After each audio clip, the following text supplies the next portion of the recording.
یا تیری کم ہے، پھنسنے کا خطرہ ہے، آجا یہ مہینہ دیا ہے، یوں تو اپنے گناہوں کو گھٹاتا چلا جا اور نیکیوں کو بڑھاتا چلا جا۔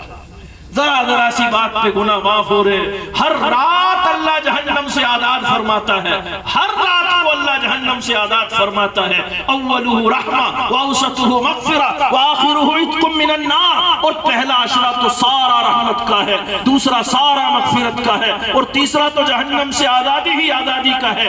ایسا نہیں کہ پہلے میں رحمت و مغفرت نہ ہو، بلکہ یہ ہے کہ پہلے میں سب کچھ ہے لیکن رحمت کا غلبہ ہے، دوسرے میں سب کچھ ہے لیکن مغفرت کا غلبہ ہے، رحمت پلس مغفرت، اور تیسرے میں سب کچھ ہے، رحمت پلس مغفرت پلس جہنم سے آزادی۔ یعنی ایسے مجرم کہ جن پہ جہنم پکی ہو گئی ہے وہ بھی بندوں کسی حالت بنا کے آ جائیں، اللہ انہیں بھی معاف کر دیتا ہے۔